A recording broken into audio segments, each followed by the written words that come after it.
We were just a bunch of nerdy kids who ignored the haters. We took their ridicule and we built on it. And when some of us gave up, well, we built on that too. Built resilience, built on a mission to make things a little better every day until the users came. Then the haters were VCs who scoffed at our audacity. This just isn't the way things are done. But we kept building. Users turned into teams, turned into companies, running their entire businesses on our apps. Then the software giants came after us. We weren't proven, we weren't fully featured, our radical cloud model wasn't secure. But we built on. And today, as companies adopt the cloud to move faster, teams are finding themselves slowed down by each other's efforts. The skeptics are claiming we'll never develop innovation at scale. But now, DevOps have come to the cloud, ushering in a new era of transformation. Companies can release on demand across hundreds of environments, innovating faster with fewer conflicts and fewer disruptions. There will always be challenges. There will always be naysayers. And we'll build on.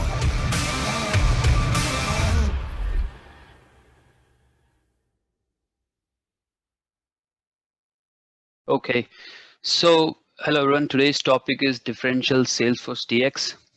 So we are trying to see how we can implement CI/CD for a complex Salesforce org. We want to leverage Salesforce-DX with it. So we're trying to tweak a bit of Salesforce-DX and implement it for complex Salesforce orgs. So my introduction, I'm Nishant Singh Pawar, Salesforce developer based out in suburbs of Ireland, Letterkenny. I'm also a community group leader for our developers group in Letterkenny. And you can feel free to reach out to me on Twitter at Nishant_SP. And you can also reach out to me and connect with me on LinkedIn at Nishant S. Panwar. So looking into today's agenda, what we're going to cover. So I have split the whole agenda into 3 sections. So initially we'll talk about overview of what is Salesforce-DX and what is ALM and DevOps and how all these 3 things are interconnected, what's just basic information about them, because we're going to use a lot of all these things in our whole scenario. So then we'll talk about the problem scenario. What's the challenge we are trying to solve by implementing differential Salesforce-DX? And then finally, we'll talk about the solution where we'll have the deployment strategy, branching strategy, and various implementation technique, how we can achieve this, the Salesforce-DX implementation for a complex org. So let's get started. So Salesforce-DX. Salesforce-DX is something, so it's a set of tools provided by Salesforce. It's not just one thing, so it's a combination of a lot of tools which facilitate the modern lifecycle development, so modern development style, how we have everything in source-driven format. We have all the same things locally, and we can collaborate and take care of version control of our code. And then we can facilitate a lot of automation on top of it, like continuous automation scripts running at the back end, and then integrating it with the version control systems like Git, Jenkins, and all those things with the command line interface. So that kind of capability comes in with Salesforce-DX, which brings various tools in picture. So let's look into what all tools we have part of Salesforce-DX. So starting with source-driven development. So it gives us a capability that we can, so through metadata API, so we can bring all the metadata of our org as a whole locally into our system, and then we can track those changes. So when we have metadata locally in our system, then we can integrate that metadata into some version control repository and track down those changes and collaborate effectively. Then Salesforce-DX brings in very unique type of org, which is called ephemeral scratch org. So ephemeral, like it's short-lived, very just for some time it's available there. You can do some testing, your development, and these scratch orgs have a powerful thing in it, which is source tracking. So let's say you have a local repository and you are doing some changes, so you can track that those changes are there in the scratch org or not. Or if you're doing any configuration items. So you do some configuration changes in your scratch org, and those scratch org changes are not there in your local metadata. You can push or pull those changes from your org and your local repository. So it gives you a lot of flexibility there. And then all those things come with the powerful Salesforce CLI. So there's a command line interface built in, which is very powerful and gives you ability to write various services and automation scripts. You can automate your whole development lifecycle with that CLI. Then comes support for various IDs and text editors. So you can use various IDs and text editors and the language services to choose any platform which you feel comfortable writing your code. So you can choose any uh, platform which you are comfortable writing code. But Salesforce recommends VS Code because Salesforce provides a lot of extensions.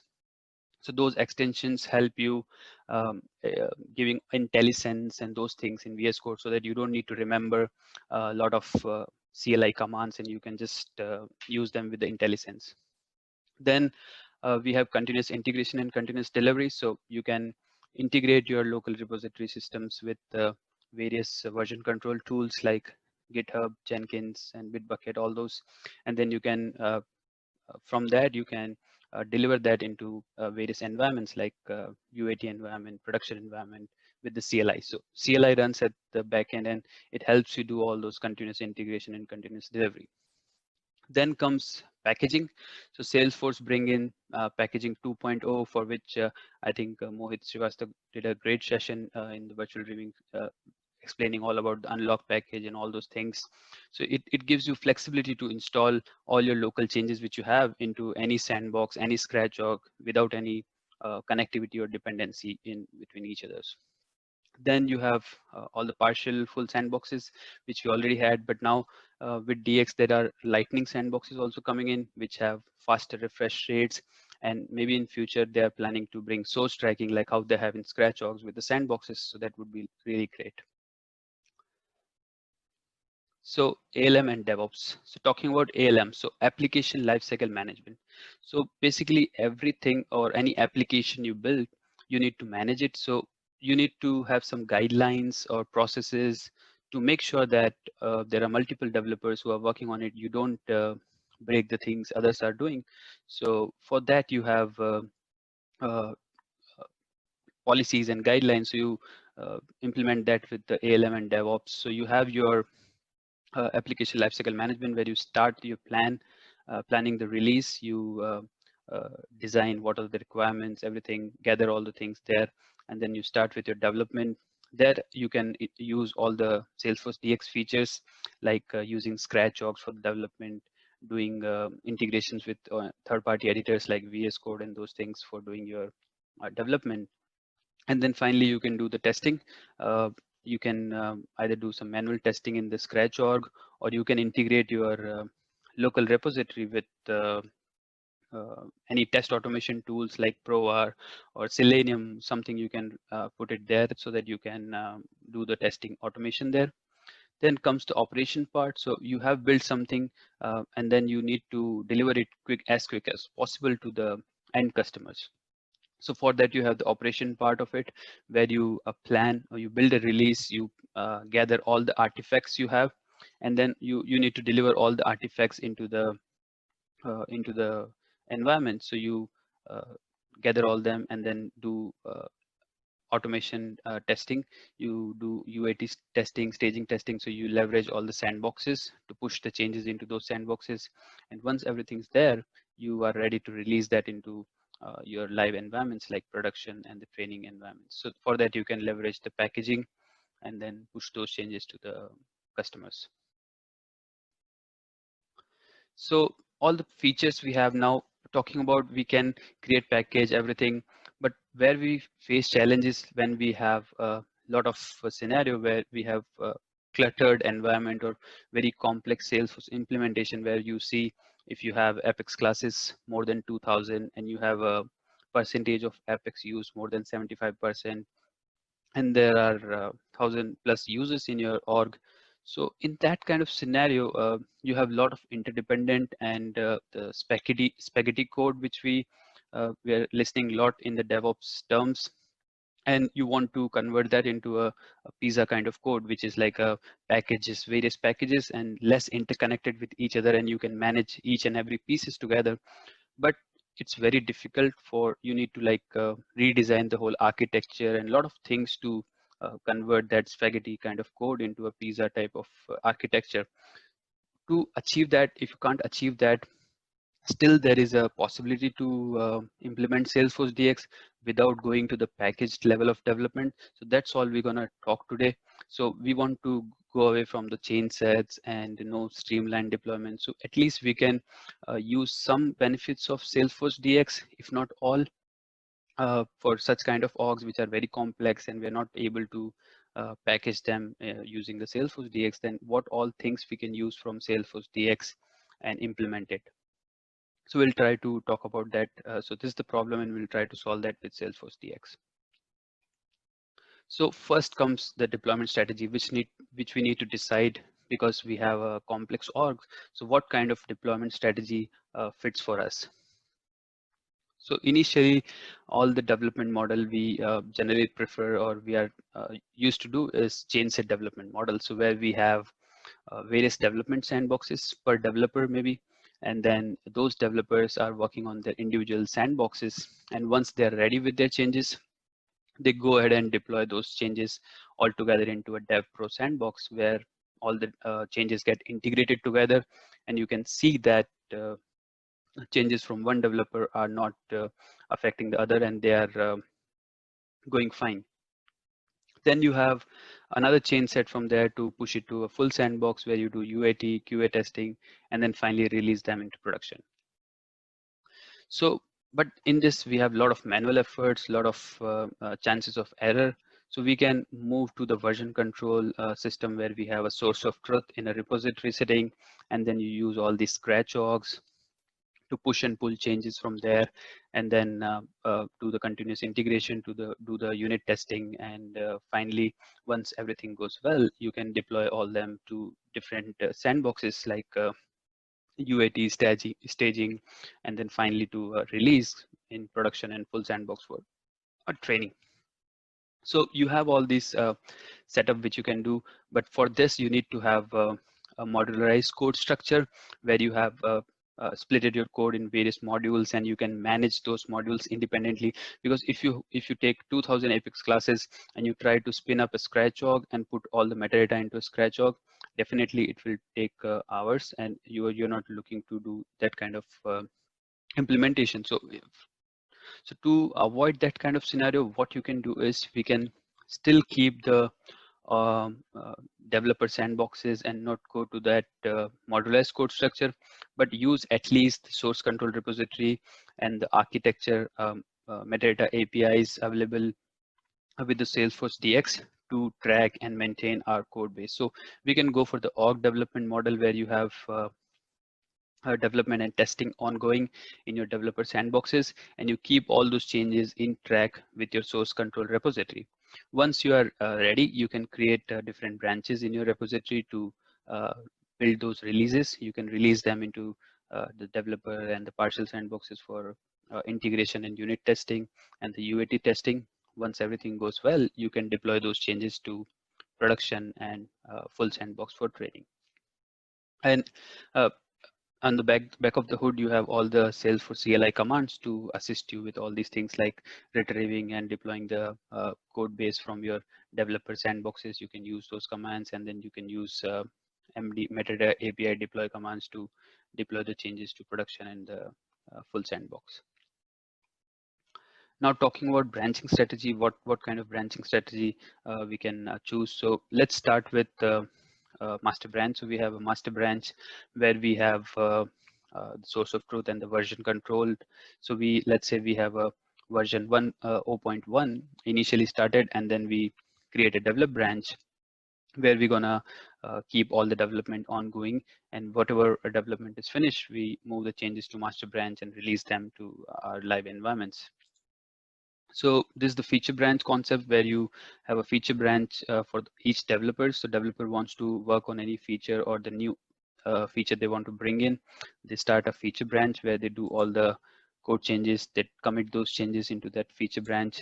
And then Let's say another developer come in, he creates his own feature branch and do their changes to keep the changes intact and do not override any changes what other developer is doing. Meanwhile, if you have any production issues or any things which you need to hotfix into the master branch production, you can create a hotfix branch and then merge that hotfix into the master branch and give minor release for those kind of scenarios. And then you have the feature branch still running, and which once you are ready with the feature branch and you are thinking that you can merge them back to the developer branch. So before that, what the developer would do is bring down any changes on the hotfix to the developer branch before merging, and then he can merge his changes back to the developer branch.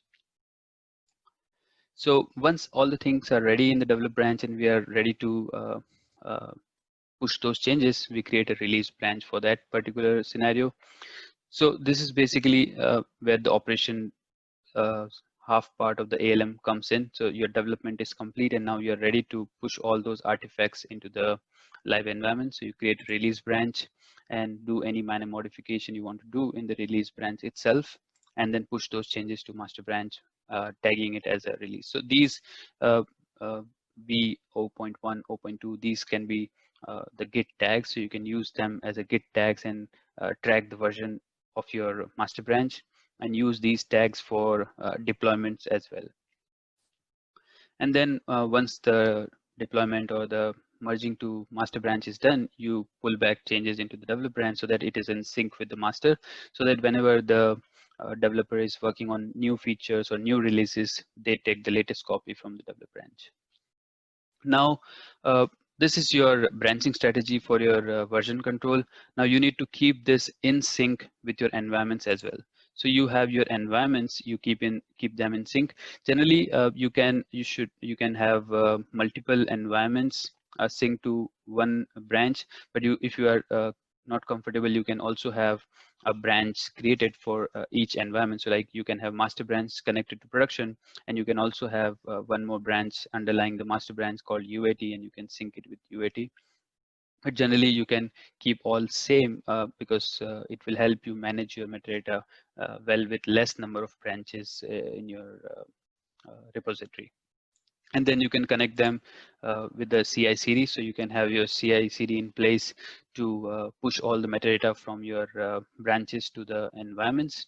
So let's say every commit in the master branch goes into UAT, and then you can track any tags to manually push the changes to production if you're not doing a direct connection from the or automated deployments from branch to production. Because with that lot of metadata, it might be not possible for doing automated deployment to production, but at least you can achieve automated deployment to UATs. And then your develop branch can always be in sync with dev and QA with doing the automated deployments for every commit there. And we'll see how that happens automatically. So we'll see in our demo and those things how it works. So now we'll talk about the actual implementation. So we'll see what tools did we use. So we used TFS, VS Code, Apache Ant, and SFDX CLI, and we are leveraging all with a Git type of repository. So Git is our version control, and we are using all these tools along with it to manage our metadata changes. So this is the overall architecture which we'll be seeing. So I have used Team Foundation Servers TFS as my code repository where all my code is sitting.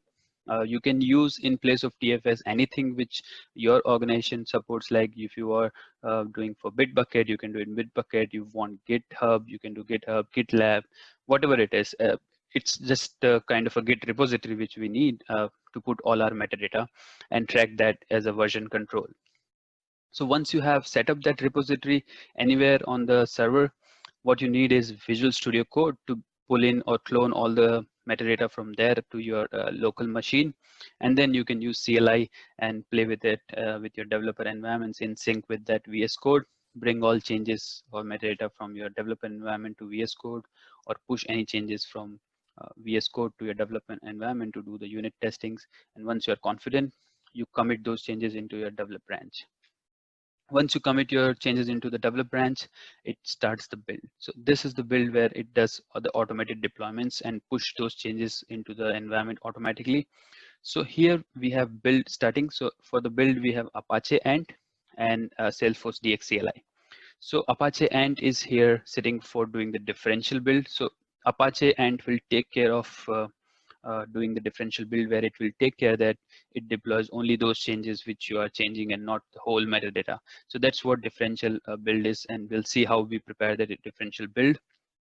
And then finally, we have CLI to do pushing the changes or the metadata to the various environments like testing or production environments we have. So the build pipeline, how does it look? So it's a simple demo I have set up. So it's just 3-step pipeline. So first step is to get all the repositories from the system. And then we run our ant build.xml file, which prepares the differential build or the delta. So it prepares the differential build in a separate folder. And then we use the Salesforce-DX CLI to deploy using that folder we have. So how does our differential build is set up? So what does the differential build do? So it basically creates a empty folder. So it creates a deploy SF folder. So if there is any content already present in the deploy SF folder, it will delete that folder and create a new empty folder whenever that build runs. And then it finds the changes. So to get the changes, it run git log. So a git log will find the last 2 commits in the system. So whatever the last 2 commits you did, it finds that. And then it runs a git diff to find which files got changed between those 2 commits you did. And once you have those files with you, what you can do, you can iterate those files and see if that file is part of Force app folder. Force app folder is basically which contains all your metadata. So all your metadata sits in the Force app folder in your local repository. So it checks if it is whatever is changed is part of the Salesforce metadata. It copies it and put it into the deploy SF folder which we created. And also it takes care of copying its corresponding meta XML file. So in Salesforce, for let's say for Apex classes, we have also the meta XML file along with Apex class. So it copies that meta XML file as well uh, into the deploy SF folder. Then we have our Salesforce CLI in place to do the deployment. So this is also very simple 4-step process. So you have first step is initializing your script. So you pass various parameters. Based on that, the script knows how to do the deployment. So you pass a text org alias, which you want to set for your particular deployment. Then you have your client ID, your login URL, and the username. So you pass all these 4 values to this script. It quickly validates if the SFDX is there in the build server, and then it authenticates. So authentication starts using the JWT flow. So JWT auth flow is for authenticating using client ID and the server key. So you pass the client ID, and you have created some open SSL certificate which you put in your connected app in Salesforce, and then with that connected app server key, you authenticate. So you put that server key in your build server and you give the client ID. So with that, it authenticates from your environment with the username you provide. And once it authenticates successfully, it gives an alias. So whatever text you passed as a parameter, it sets the alias for that particular environment. And then you use the same alias to deploy. So then you use the for source deploy command to deploy your path. So the deploy SF folder we created in the previous differential build will deploy that folder itself to our org. So that deploy SF folder will contain only the delta files and will deploy only that and not the whole Force app folder, which contains our whole metadata. So that's basically the idea behind that. And let's now see that in demo quickly. Nishan, quick time check. We have 15 minutes. Yeah, sure. Okay, so starting with a quick demo. So I have VS Code. So I have all my repository sitting in here. So I have all my changes here. So I can track all my metadata here. So I have Force app with all the metadata, aura, classes, component. You can bring all changes what you want. You have the org browser to bring any other metadata you want from your org.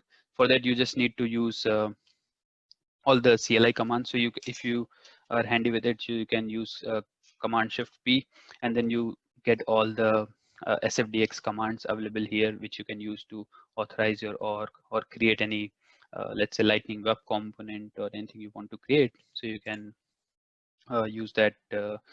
Maybe let's say I'll create a test component 2, because I already created test component earlier. So I'll just create one more called test component 2. So the CLI will run at the hood, and then it will help me create that Lightning Web component.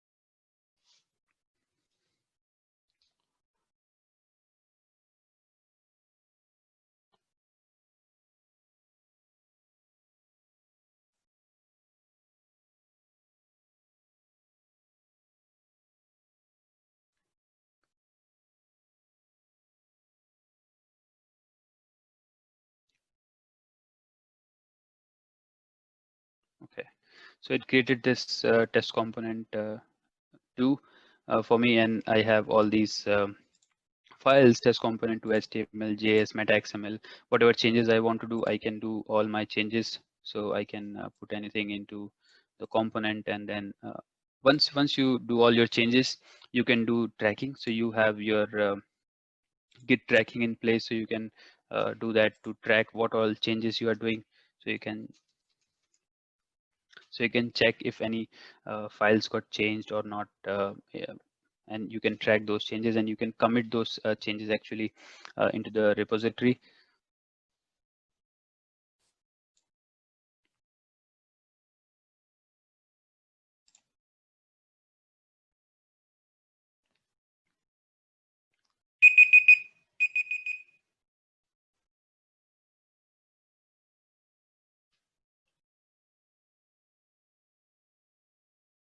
Okay, so you can see that we have this new folder inserted as untracked changes, and we can use our Git to track and commit all those changes.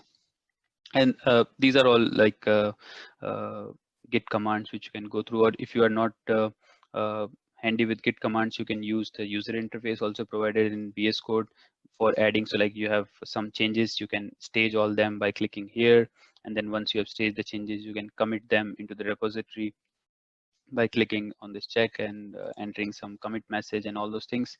Once you are ready with all the changes and all development you have done here in your VS Code in the local repository, which you have cloned from your TFS or whatever version control system you're using, what you can do is you can go to the build server and see it in action. So for now, I have recorded the build server screen.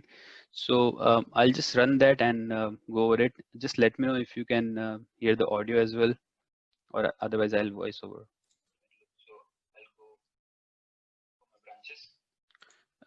Was it audible, Gua? It was less audible. If you go to share screen options, there's an option to channel your computer voice, but then you lose your mic as well. So okay, I'll share for now. Then maybe I'll move it back. Yeah, I'll recommend keep it this way. Maybe you can increase the volume of your system. Okay. We can see on the develop branch, there is a build running. I have already set a trigger that whenever there are any changes in the develop branch, I trigger my pipeline to run automatically. So my pipeline has started running automatically. So we can see it has started building, so it has initialized the job, and it's getting sources. So it will fetch all my sources from there. So this is the build pipeline in action, what we saw at the moment. From the TFS repository and put them into the build server. Once it has put all the sources from the build server, it will run my AND script. So my AND script will do differential deployment. So here we can see it is deleting the deploy.sf folder, creating the deploy.sf folder empty, and then putting all the 3 files which got recently changed. So all the files are put into the deploy.sf folder. Then it runs the PowerShell script. So the PowerShell script will take care of the deployment. So now it's validating the CLI, then authenticating with the environment. So successfully authorized the environment, and then it's finally deploying it to my developer sandbox. Let's see how it goes. So we can see it has deployed the source. So it has added all these three Lightning components files into my environment, has successfully deployed them into the environment, and then it's doing some post cleanup, so removing all the things from the server. So that's all how we can set up the pipeline and just deploy the delta changes into Salesforce and not deploy the whole metadata. So it's very quick, fast, and you can do that in case of you have a lot of metadata sitting over.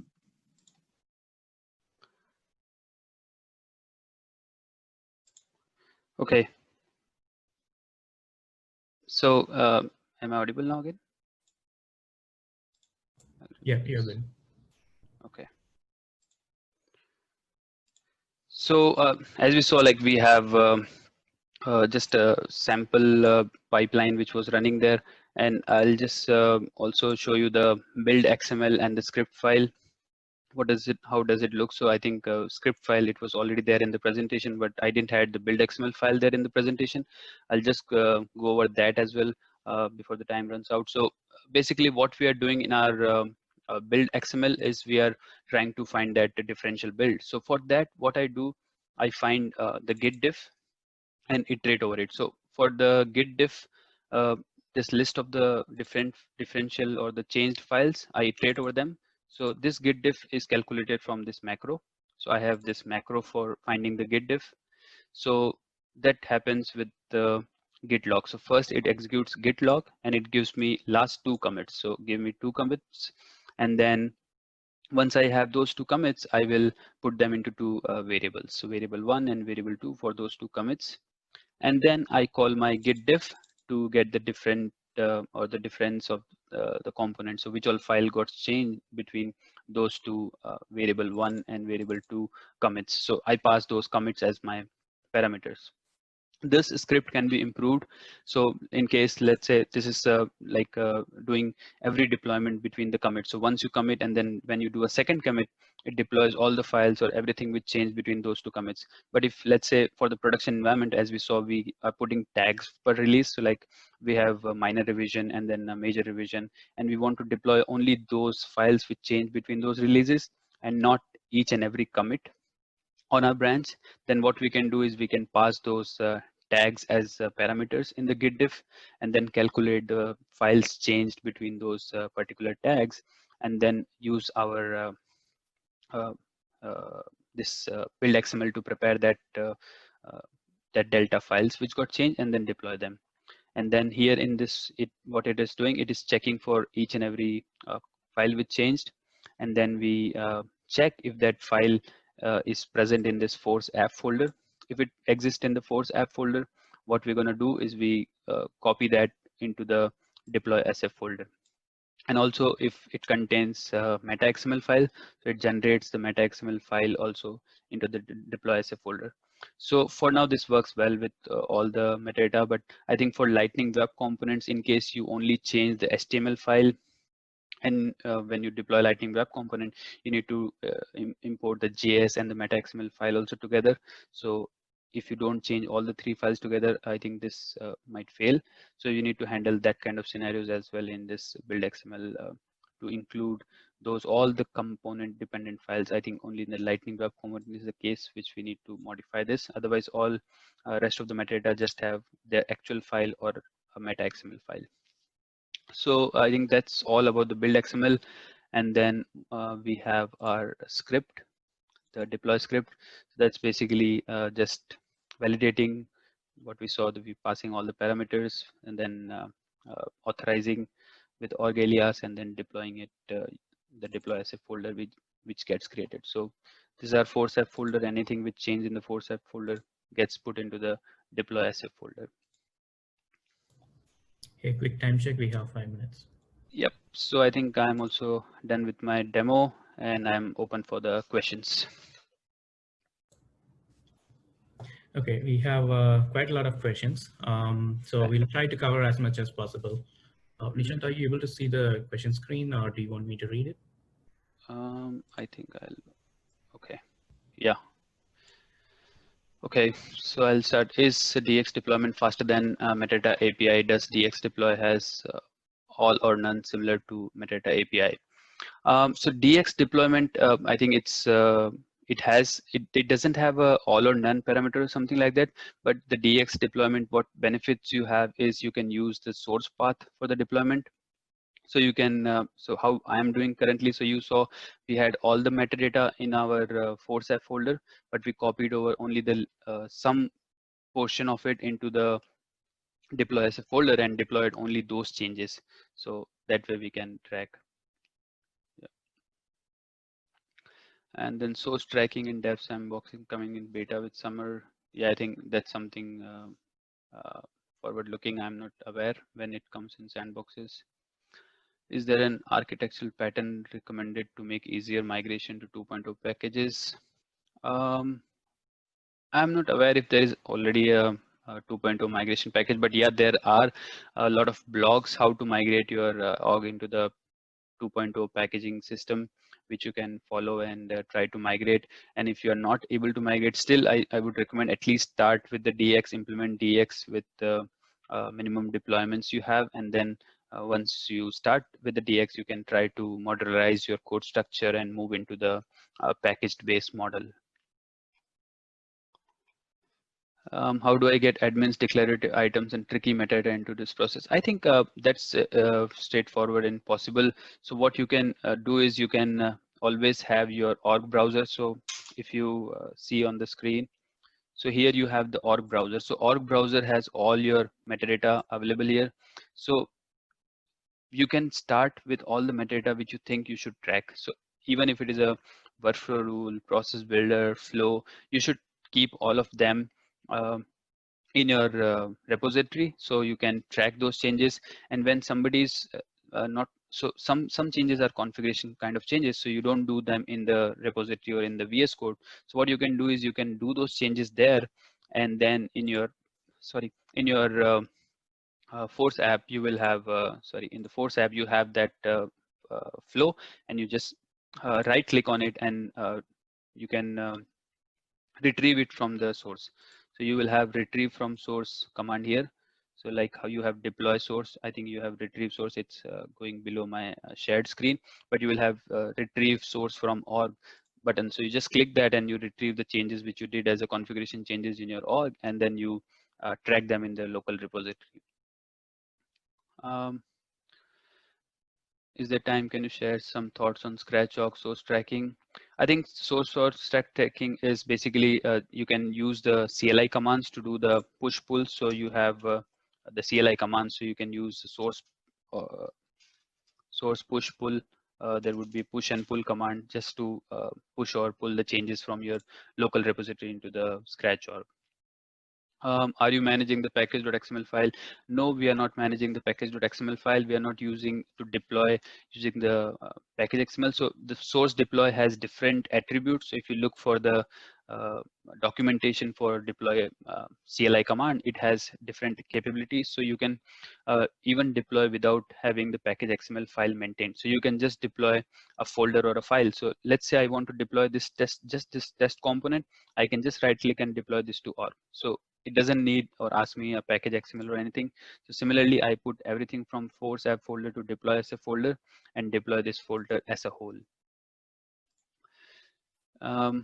Can same thing be not achieved by choosing SFDX with command SFDX force deploy with X parameter, which only deploy things mentioned in package XML? Yes, you can do that, but you need to maintain the package XML.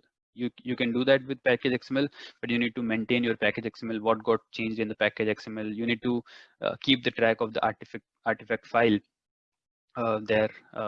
So that's what you need to take care of when you're doing this, which is the cumbersome task, and we want to avoid that. So that's the difficult part, to manage the artifact in the package XML, because if you miss something, your deployment fails. Then Does your and build generate destructive folder under the deploy SF folder? Not yet. I think that's something I am still working on to work on the destructive part of it. Yep. Does your and bring into pipeline that you can't accomplish with SFDX and or Git? Not worked on it yet. I think I have to see still if there is something which are not metadata, which are not in the metadata coverage report, or something which are out of the metadata of Salesforce-DX. I think we need to handle it separately. Can I get access to Git repo and the PowerShell script? I'll definitely work on putting this into a Git repo, and I'll share with you guys. You can follow me on my Twitter, and I can put it on there on my Twitter. Using Apache and for having this interface.